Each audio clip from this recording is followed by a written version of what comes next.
What they did right now is more like those reality shows of like horny beach, where you have Horny everyone beach. on the people on the beach and they're horny.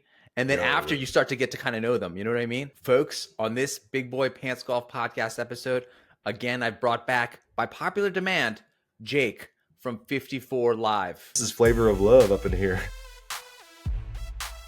I know none of you guys have requested Digsies yet, so we're going to stick with Jake. That could be a little while before you guys start seeing some requests for Digsies. We love the homeboy, but you know it's fun to be back on here and having a good conversation with you, Big Boy Pants. Let's do this. Now, we've been texting back and forth a bit, Oh and yeah. you brought up a lot of topics that I want to dig into. You know, golf has been pretty crazy this past week. You know, we've literally seen basically LIV Golf have their next steps. They started posting certain things about Q School qualifiers.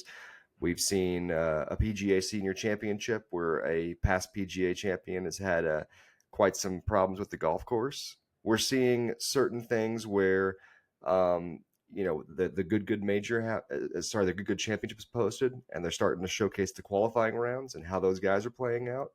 We're seeing a lot right now, and so we have a lot to talk with you guys about. We're hoping to see what you guys want to go with, but I'd love to start talking with you guys about like Pablo Larrazabal.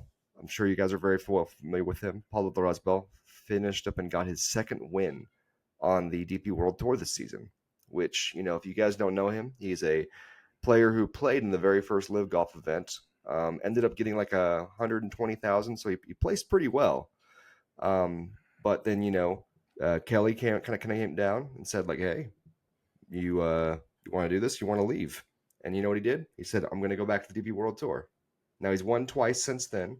And as you know, every single year, the top 10 players on the DP World Tour end up, going to the PGA Tour pretty much. I remember with Pablo Larrazabal earlier on, he was part of that narrative of what happens to these guys if they go play on the LIV Golf Tour? Where are they going to play next? Yes. And it seemed like, they're going to try to get rid of him. No, the guy keeps performing. So, he's back on the DP World Tour. He wins a couple times. Back, as you pointed out, he's won two of his last, maybe two. Is he 2 out of 2 of his last, or 2 out of his last 3? It's pretty close. I mean, he's won twice this season, when I say this season, I mean it's actually calendar year. And, he won twice the previous calendar year. So he's definitely moving in the right direction. And it's very interesting to see kind of how this works out for him, because, he's somebody who a lot of people look at and go, okay, he's doing well on the DP World Tour. It's obviously a gutted tour, that they continue to lose all their big talent right and left. The moment they have the opportunity to, we see players like Adrian Meronk, who's picked up 3 wins recently. What about Adrian Oman, Otaegui? He's also one of those guys, the Spaniards, who's played on the LIV Golf Tour and had success on the DP World Tour. He finished second. Yeah, he finished second this week. And, he's somebody who, if you guys don't remember, he played for Torquay for, 3 or 4 events last season on LIV. Didn't get the full nod to join back up for the season. It was kind of confusing on how that works out. But, it's weird, because I often wonder, and I was asking you this, prior to this, for someone like him and someone like Adrian Otaegui. How did you say that name? Otaegui. Adrian Otaegui has enjoyed a breakthrough year. Okay, is that the official way to say it, or did you just? I just spell his name out now. I'm just gonna spell it out. That's my assumed pronunciation of it. I mean, it's tough to get these foreign names correct every single time. So I mean, I feel like an attempt is sometimes better than a non-attempt, just because, at least for me, just because I'm at least trying, until you get like horribly wrong. Well, I feel if you spell it out, you can't be wrong, because if you're just like Otaegui, people know the name; they can say it the way they want. You're right. So I'm just going to let's just go with Adrian Big O. Adrian, there you go. Oh man. But yeah, so with those guys, they were out there. They tried out LIV. They're back on the DP World Tour. They're having success, but again, DP World Tour just feels empty and flat right now. So you got to ask them and wonder, like, are they happy? Are they doing this purely for Ryder Cup situations? Do they actually have this long term? What do you think in this situation? They can't be happy, can they? I think they're just showcasing their talent to get back on the LIV Golf Tour. Really, I mean, if you're Adrian and you've already played there, now you're showing success on the DP World Tour. Why wouldn't they try to bring you over next year? I don't. The problem is, I understand you're having these teams based on certain geographic regions, etc. But I mean, you're making a case for yourself with one of these other guys is getting booted. Well, you're the next guy in the spot, and you have two guys here, Pablo Larrazabal. What's his? The Resball. Yeah. Thank you. Because you know what happens anytime you have these Spanish names. All I want to say is Olazabal. Yeah. I just want to say Jose Maria Olazabal every time, but we're going to ignore that. So you got Pablo and you got Adrian.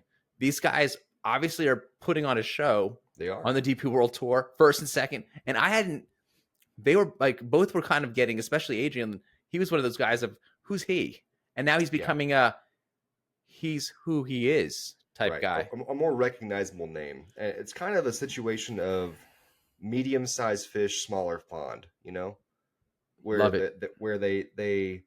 they're no longer just a guy out there. They're no longer a no-namer, but they're not obviously a large international quantity, right?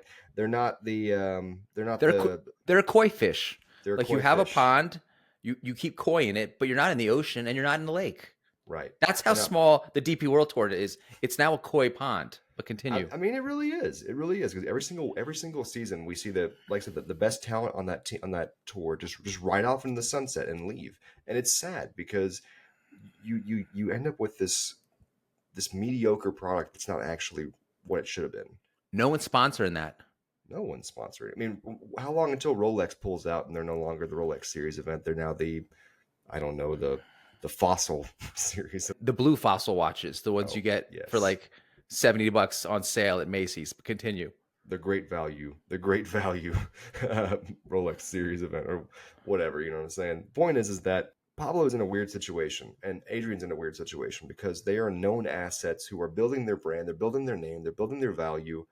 And at the end of the season, they're going to have a really tough choice of, do I continue on this path? Do I go and still be a DP World Tour player pretty much and be a medium-sized fish in a small pond? Do I go over to the PGA for money?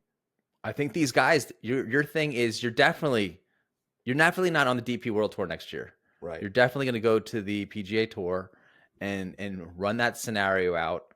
You got your guaranteed minimum of 500,000. That's but true. You might not be happy there. Things might not pan out.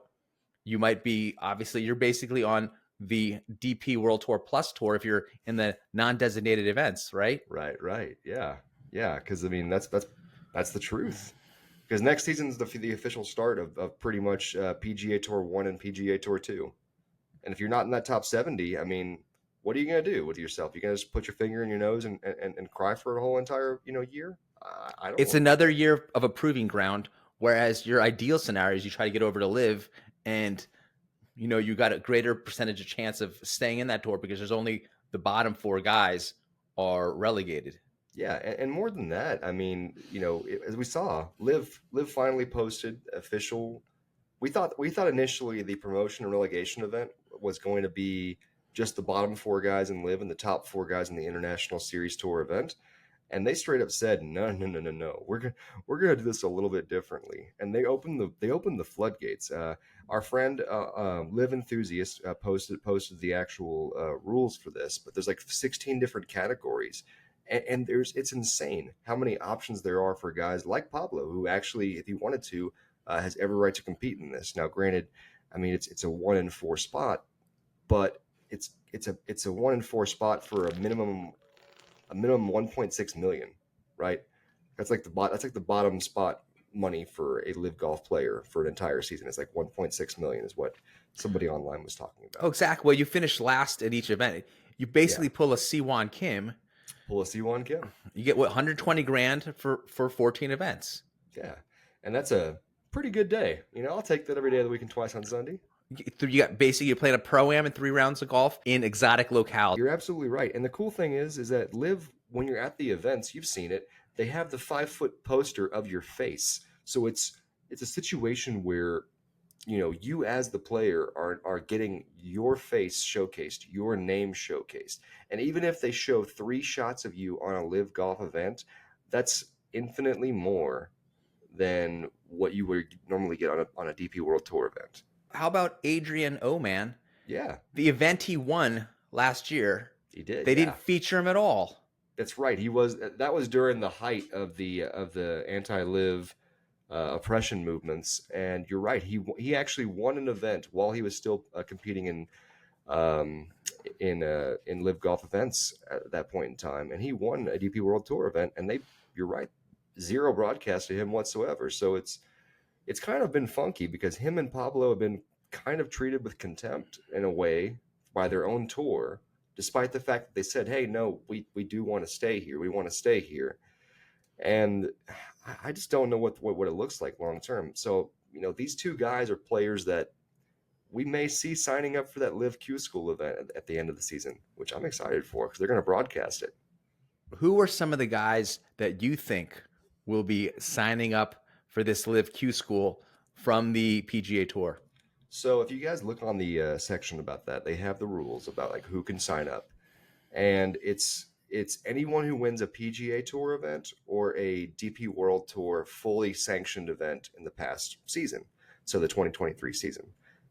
And so I don't know of any PGA Tour winners that will do it, just simply because the PGA Tour is very top heavy right now in winners. The people that are winning are the guys who are winning multiple times. So How they're about Chris Kirk? I don't think of Chris Kirk doing it. I just don't see him getting off the train. He's just if he was 10 years younger and struggling for his tour card, I could see that, but he's not. I don't see him doing that. A Joel Damon person might do that because Joel Damon kind of doesn't have at least the visible confidence that he projects outward, Here's a huge question for you. Mm-hmm. What are the ramifications that may not be in place already, but may be put in place, do you think, by the PGA Tour for any PGA Tour player who goes and tries out in the Q School? That's a good question. I would assume, based on how Monahan's behaved the entire time, that any player from the PGA Tour would just be blackballed immediately the same exact way that they have done everything else. So it's a huge risk for a PGA Tour player to make this move because this could be an event. We know it's going to have the 4 bottom live players. We know it's going to have the top 2 through 4 of the International Series event. So that's 7 players right there vying for 3 spots. And so, this could be an event where we see 25, 30 guys though. And if it gets to that kind of volume, that can get a little bit risky, like too much of a risk for a player that's won on the PGA Tour, which most likely means you have your card for next year. It's pretty hard to win a PGA Tour event and then still lose your card for the next season. So here's a question then. Do you think, to spice it up, well, I mean, if you win an event, you're given like a 1 or 2 years extra on the PGA Tour. So roughly, it makes no sense. Right. Unless there would be a big signing bonus. A big signing bonus or a guaranteed slot or a expansion franchise situation. So I mean, realistically, we're looking at somebody who's like name hunting, but at the same time, it's kind of awkward because if you look at like the qualifications, they're saying, hey, if you've won a major in the last 7 years, you can sign up for this qualifier. But I don't know of anybody who's won a major in the last 7 years that would be comfortable taking that kind of risk just for a qualifier, right? Who's the guy that just lost to Max Homa in the Fortinet, won the Masters? Danny Willett. But Danny Willett won his Masters like back in what year did he win his Masters? Like 2016, I think, right? So he's outside that range, but that's 7 years. Yeah. Okay. Right.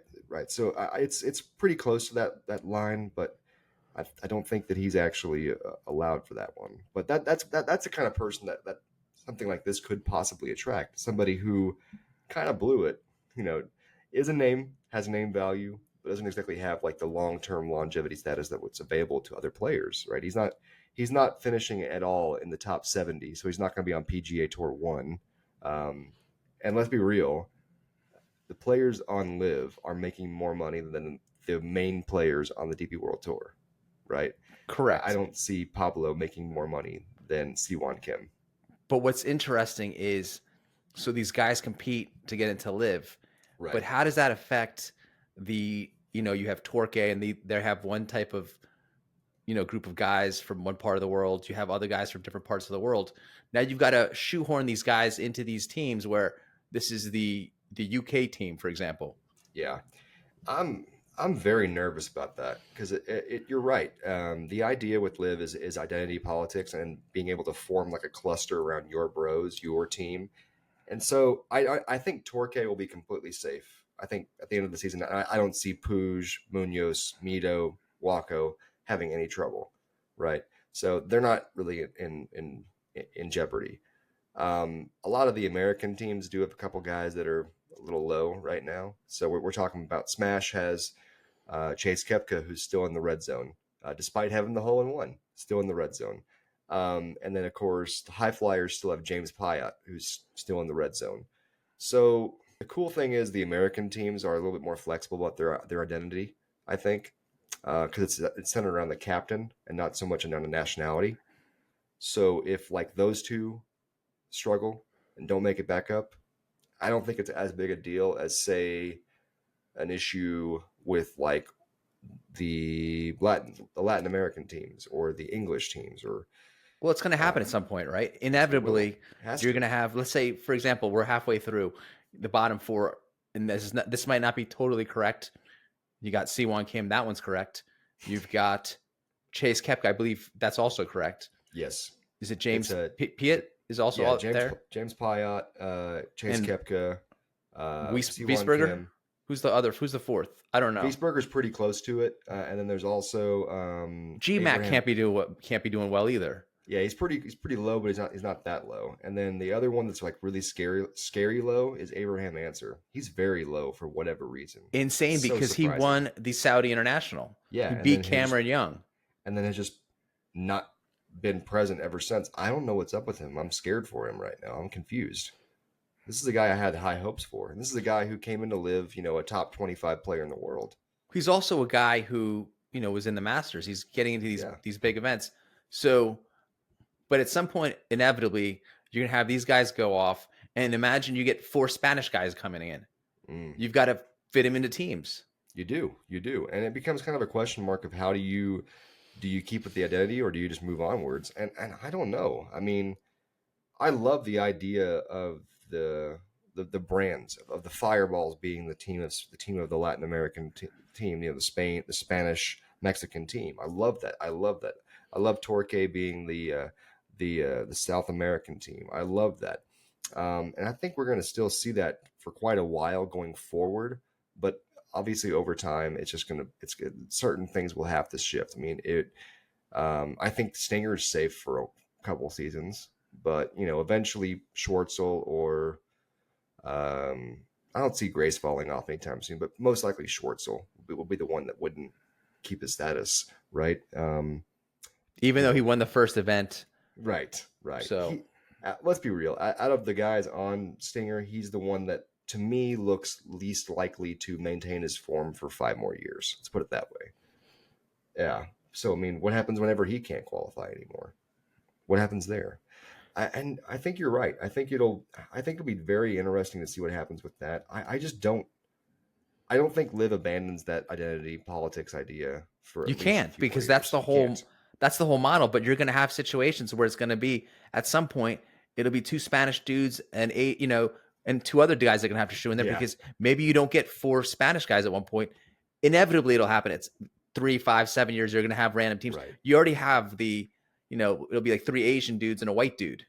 Yes. Yeah. You have 3 American Koreans and 1 guy or New Zealand Koreans and 1 guy from Zimbabwe, that's Ironheads, by the way. Because right. You might have to redraw the map where you're just circling larger hunks, squiggly lines over here, and then you just squiggle it over here. Yeah. And every year it changes because some guy's going to fall out and you're going to have to throw another dude in there.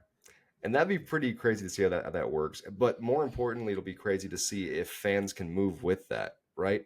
Like what happens if like 6 years from now, Ripper is like Cam Smith and 3 dudes from, I don't know, what's a hot area for golf? 3 dudes from Denmark. How weird would that be? How weird would that be or 3 dudes from Thailand? I mean, that could very well happen. Well, that actually would make sense just to have they have the Australasia region. Okay, that would make So sense. that one isn't so weird. The Denmark one was weird considering that you have basically Thomas Bjorn and Torbjörn Olesen as the only dudes, and then you went with Denmark. Yeah, well, I mean, also the Højgaard brothers, which they're talk of conversation as well because they're also players on the DP World Tour that where everyone pretty much assumes that once they get the card at the end of the year, they're taking off for America, never to return. But yeah, I know what you're saying. Where it's crazy. You watch these guys, and there's plenty of opportunity available. But like, what does it look like 5 years from now? I don't know, man. It's gonna be scary to see how the fans react, right? Because I'm already getting my stuff. I got my Smash GC shirt at my house. I have a Majestics hat. I have a Ripper hat. But what happens if like 6 years from now, like Ripper looks so not the same? And they won't. I mean, they're going to look so much different. I mean, But you know what? Here's the kind of counterpoint to that. Mhm. Whatever sports team you're a fan of, they're always changing the players, right? And you just kind of roll with it. That's so true. That's so true. Hey, question: do you think there's actually some legs to the $2 billion conversation going on with Nike? Like the rumors that are flying about. I'm sure you've heard of this, where Nike's been talked about potentially buying into the Smash GC franchise, putting them at close to like a $2 billion valuation. From my understanding of the people I chat with on Twitter, that was a rumor specifically designed to be a rumor. Okay. So there is no validity to that. But dun dun dun. So that's how it is. You can kind of, it's a war of misinformation, disinformation, and that's coming out from the other side. And it may be one of those that the rumor gets let loose in order to help evaluation later on down the road with somebody else, because there's rumors of 4 Aces getting involved with the casino business. I mean, there's constantly sponsorships going on, and we're starting to see sponsorships popping up on the different brand apparel and different team stuff. So we don't really know the full details of that yet, or if they're buying ownership stake or just simply advertising space. But obviously that will get fleshed out over more time. So I was just curious about that take. Here's a fun fact in general with Wynn going into Dubai, and there's a legalization of sports gambling in Dubai. Right. And, this is obviously LIV is obviously set up to be great for betting. There's got to be some kind of betting sites that jump onto LIV at some point. There has to be. I mean, it's too easy not to, right? And betting is a very simple algorithm and a system, once you have it in place. And obviously odds makers are always looking for people and opportunities to take more money from you. They really are. Always. Always. If ever since the first time that somebody said, hey, I bet that guy falls off a bridge. And then he pushes him, and then he knows the eye and he pushes him off the bridge. Yes. Yeah, ever since that first time that a bet was placed, people were figuring out this is a fun way to make easy money. And so the two things that I think next season, a big question mark for LIV will also be if LIV itself or if a different sports website become the official or unofficial fantasy league depot for them. That would be a big important jump, in my opinion, is seeing a fantasy league pop up for LIV. Before at least full-on gambling access. I mean, there is some gambling available through undergrounds and whatever, but you're right. Once we see like a real hard gambling access available for LIV, that's going to be a big, big step in the right direction as far as ratification worldwide. Because follow the money. Follow that money. Yeah, they should definitely have some kind of gambling website with some kind of slogan of just red-faced Korean guys who are drunk. And it just gets real dark. Banzai! Yeah, it's just, that's not necessarily Korean, but that's fine. Oh, dang it.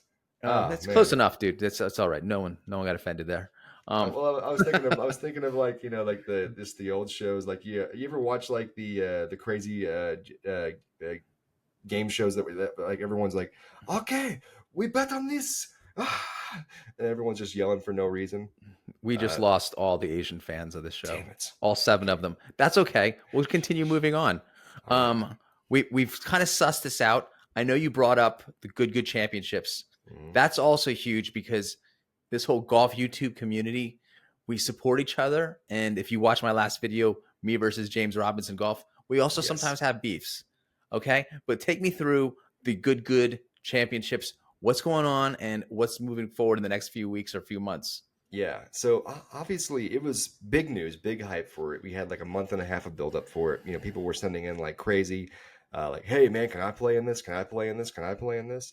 And it was kind of a little strange at first, as a lot of us thought it was going to end up being like basically a YouTuber huddle, right? A YouTube golf huddle, and it ended up being no. This is like a real pro event. This is a real pro event, and they got 63 golfers out there.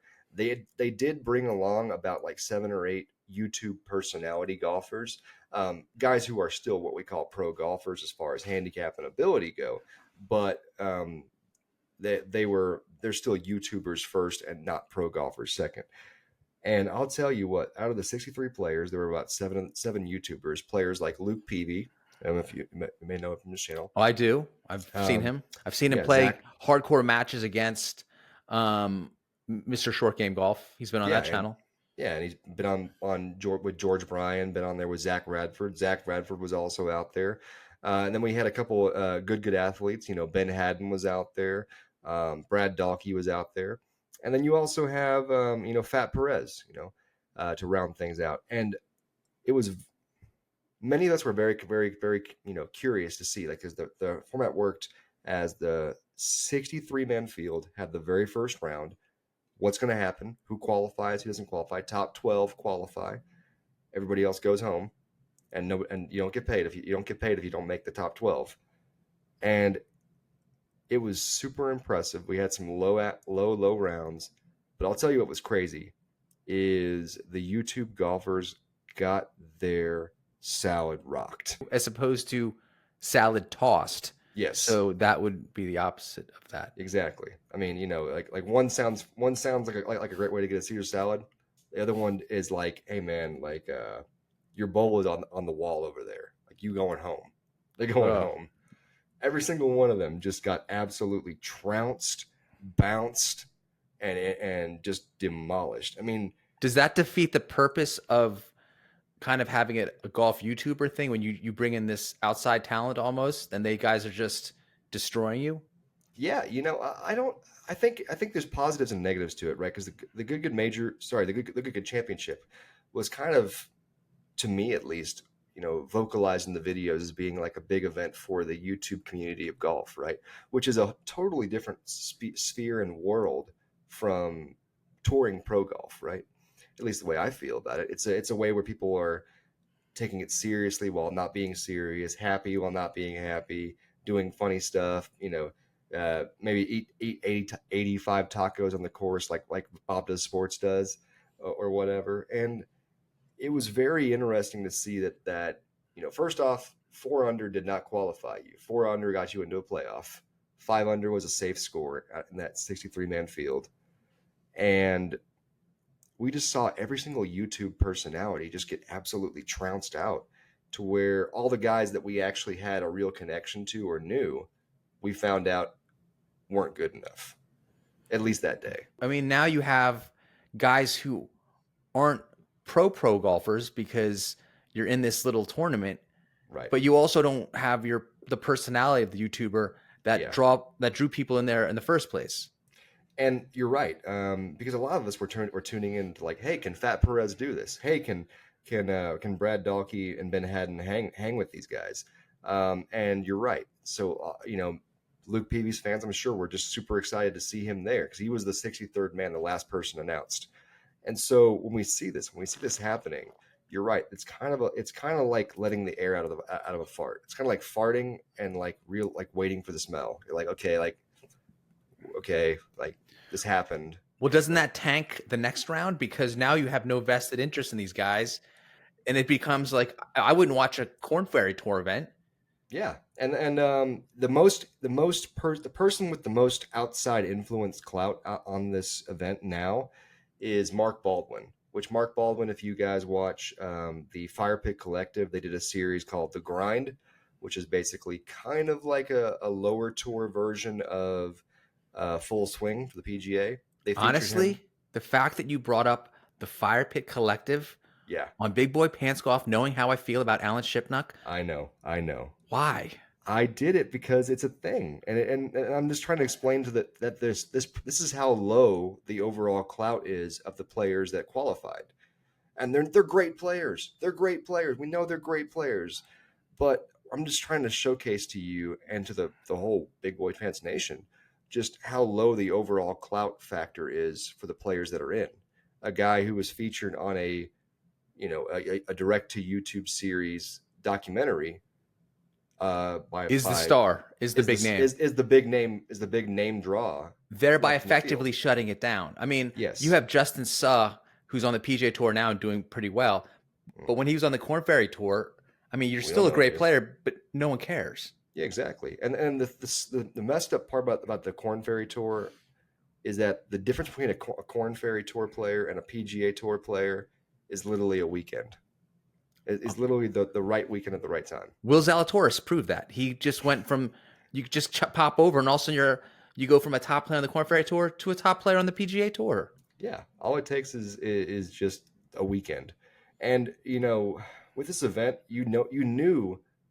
I will say this: Good was being very smart. By the way, they released a new video today, basically kind of a get to know the guys, because they realized their 12 guys were not names draws. They set themselves up for failure because you know how good these guys are going into it, and you know Fat Perez, etc., aren't going to make it. So there's a likelihood. It's almost like the LIV Golf Tour, where there's a certain few guys at the bottom. They're just at the bottom. Okay, they're at the bottom. You're not going to have C1 Kim winning an event at this point. But just in the same vein, you're not going to have a lot of these golf YouTubers beat these guys who are shooting 5 under. When have any of these guys shot 5 under? Has Fat Perez ever shot 5 under?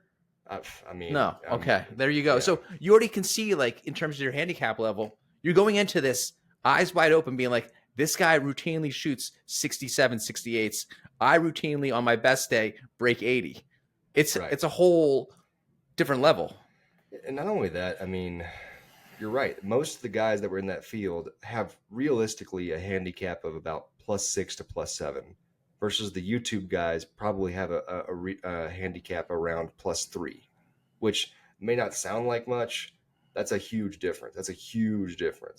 Because, I mean, there were a couple of the YouTube guys that, like, Ben Haddon and Brad Dahlke finished at like 1 or 2 under, which is a pretty solid round. And they can shoot 5 under on the right course on the right day. But they're not going to do it every single time. They failed. Right. They failed by not padding the field with tomato cans.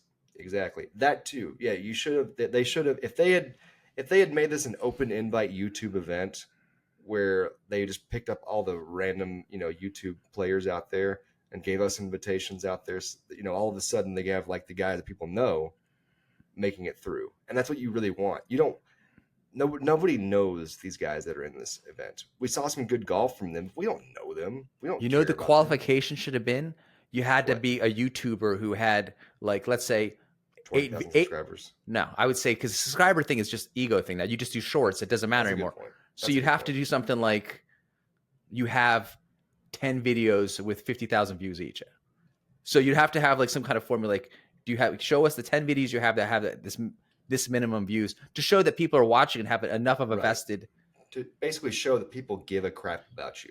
Yes, that you have a reason to be there. Like, you have a reason for somebody to say, I want to watch this because of this person. What they did right now is more like those reality shows of, like, Horny Beach, where you have everyone on the people on the beach and they're horny, and then after you start to get to kind of know them. You know what I mean? Man, but this is flavor of love up in here. There you go. So it's like, you got that thing, but they're doing that formula where they should have, you get the right people on the beach first, and they better not be better than you at golf. And you're right. With the Good Championships, like, if you're having to make a "Who are these guys" video before you start releasing the actual rounds of the money rounds, that's a bad situation to be in, man. Basically, you're saying this is set up like a Survivor regular season, where it should have been a Survivor All-Star season. Dude, it's like, are we sharing the same mind here? What is going on? So. Why is the riffing so good? I don't know, man. Sometimes you just gotta like tell it how it is and tell it the Yeah. truth. Because you're right. They pooped the bed in this one. Like if they should have had George Bryan out there, at least George Bryan out there. If they had the exact same field and have George Bryan and Wesley Bryan out there, two guys who we know could shoot 5 under in their bathtub, they could carry the bathtub the whole entire course and still find a way to shoot 5 under and get qualified. That changes the whole dynamic because now we're rooting for those two guys. Well, And that's now you really have, cool. yeah, but now you have the one guy you mentioned from the Fire Pit Collective, and they call it the Fire Pit Collective because you collect all those works and you want to throw them in the fire pit. That's what I think. All right, bunch of dinosaurs. So The you, Firewood Collective. you got that whole thing. You got guys you're not really vested in. How do you sell it moving forward? I mean, the only thing that you can sell it off of is we are good. We are good. That's all we are. We are good. And the sad thing is, this is coinciding. This is like the launch notification event for their partnership with Golf Galaxy for their clothing brand, because their clothing brand is now being sold in Golf Galaxy, and so Golf Galaxy is sponsoring this event. And to me, it's just so it's just so much of a there's no more air in the ball. Like the ball is just it feels like Tom Brady in the playoffs, just deflated. Deflategate. Yes. Yes. Better grip though. So we also got the other issue, which we discussed together on Twitter, was Calcavecchia and the rollback.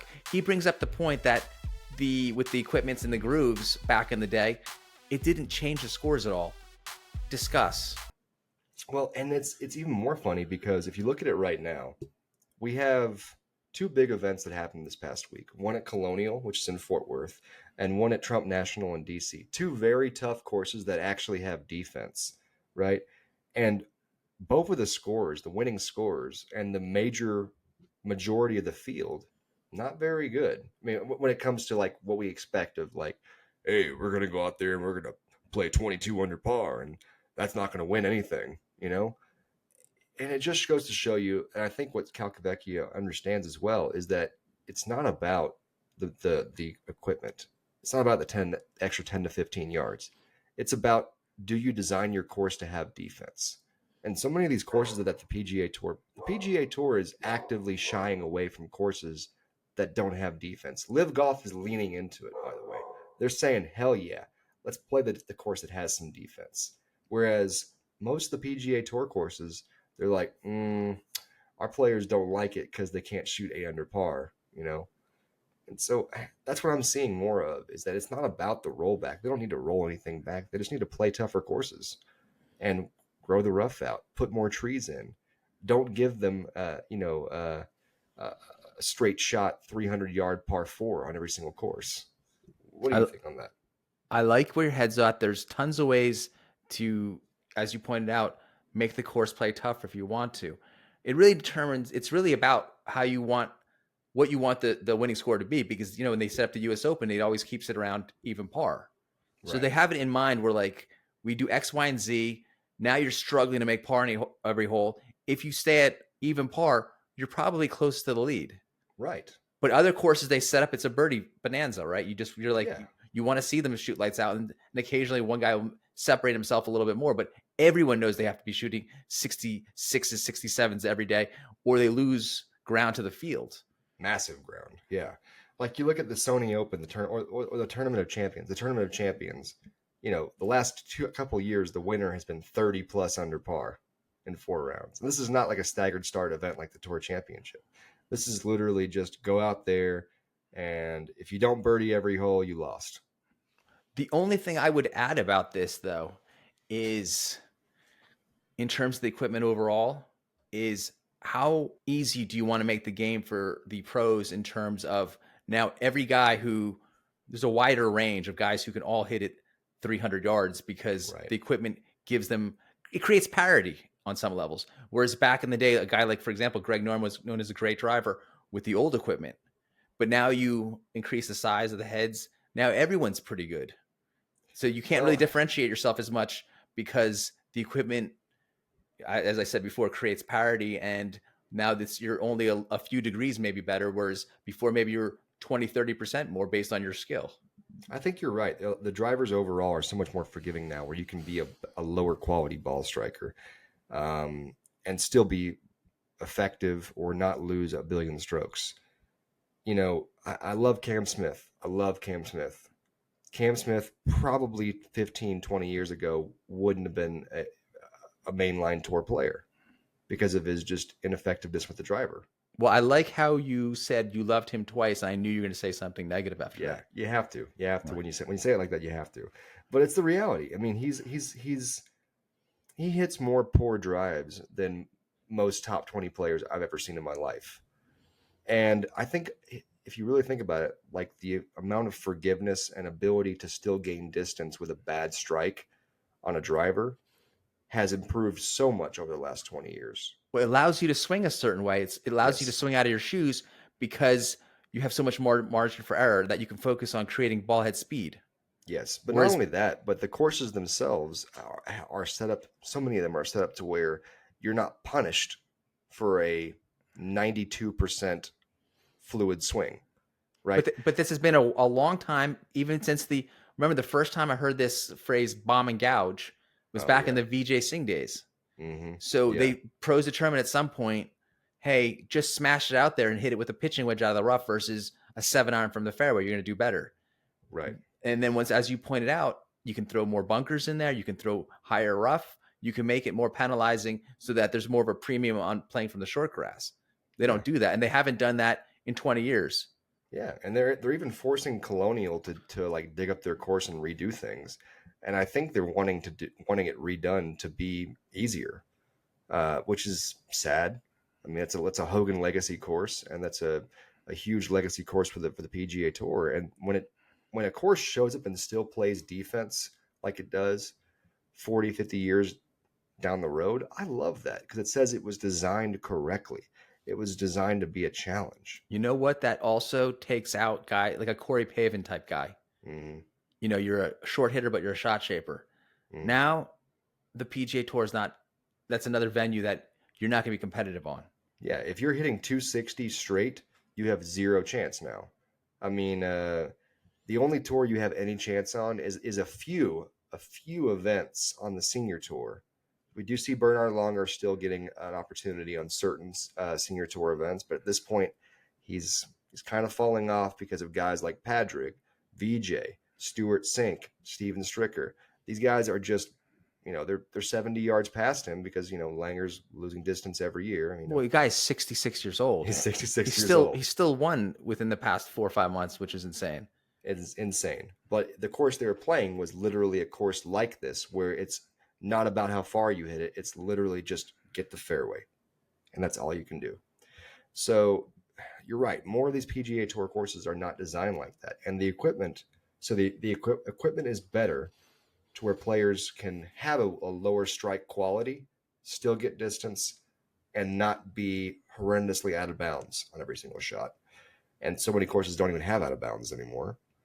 And then when they do hit the bad shot, the rough is not there, the trees aren't there, the fans they're able to move everything because like they're behind a tower. So, or they can say the tower's in view. The tower is in view of my shot. I need you to move my ball 80 yards to the right. Stuff like that. You know what I liked watching was at LIV Mayakoba. Yes. So many dudes just kept hitting it in the trees. Like there was one shot, if you hit it a little bit left, it just rolled into the woods or the penalty area. So it's just interesting to see super tight fairways like that. Yeah, and it was so cool seeing Peter Uihlein and his caddy like basically go on a safari for like 30 minutes.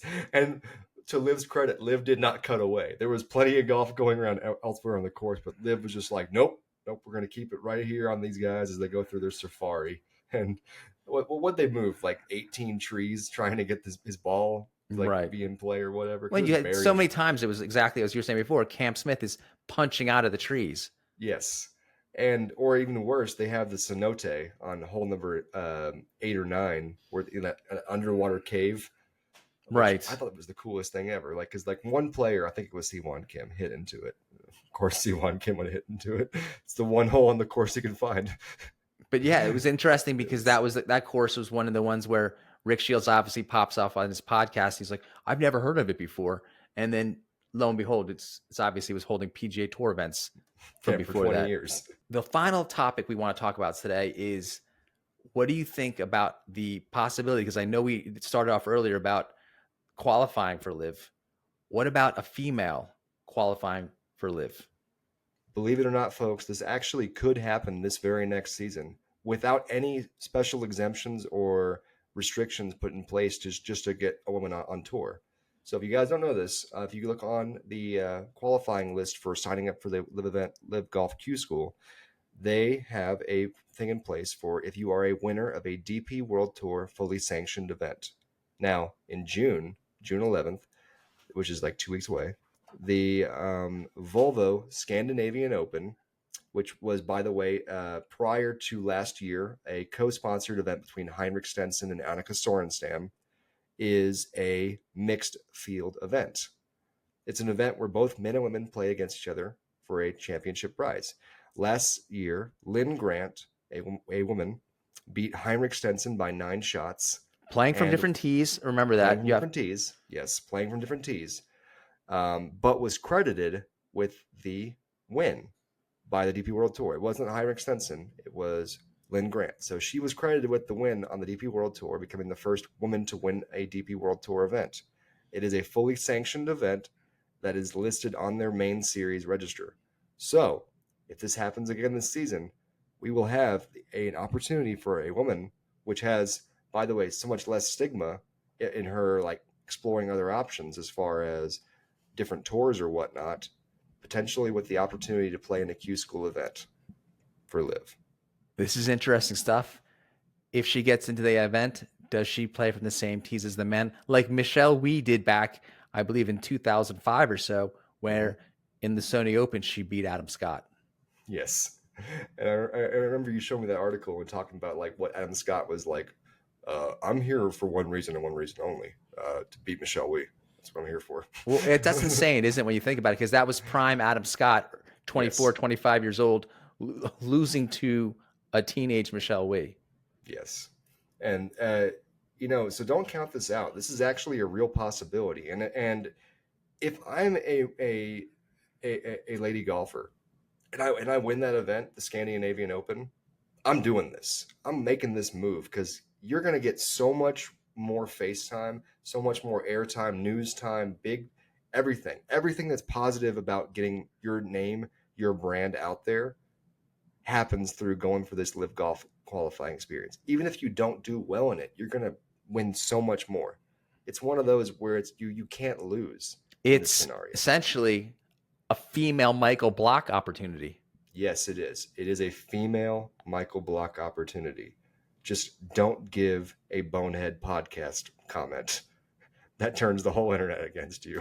Well, you know what? People were chomping at the bit to turn against them. At that point, you should go radio silent and just pop in for your events, wave, smile, and just go on. You know what I mean? Yeah. Don't own it too much. I would say a little bit like, hey, I got really lucky that week. It was a great week. And you just go that way with it. Get the book deal signed. Get the movie deal. Peace out. Yes, and then be quiet. Just smile and wave. Because if you learn anything from Britney Spears' life story arc, they build you up, and when they come after you, it gets real ugly real fast. How many times have they built her up now just to tear her back down? It's like insane. 16? Well, yeah, it's unbelievable that the same person is you're making a comeback. No. You're making a comeback. No. Pull you down. Oh, no. Yeah, you thought you thought we were opening this door again for you. We're not. No, but so this is really special though, because this is actually, like I said, a situation that emerged literally through LIV Golf's rules. So I'm curious if this will happen. Like I said, there was one woman who was at the very top last year. Heinrich Stenson was number 2 overall. He won't be playing this year. But she won by 9 shots last year. So it's possible, guys. We could be seeing a lady on LIV Golf, at least qualifying for LIV Golf next season. Pretty cool stuff. Folks, that might rattle your brain. I hope you enjoyed the episode. Jake, always good to have you on. Absolutely. Had an absolute blast. Happy Memorial Day weekend to everybody out there. And happy Digsy Day to Digsy's, your regular 54 Live host. Yeah, whatever he's doing today is probably, I don't know. I think he's taking his pants off and playing golf shoeless. I'm going to leave it at that. Have a good day, everyone.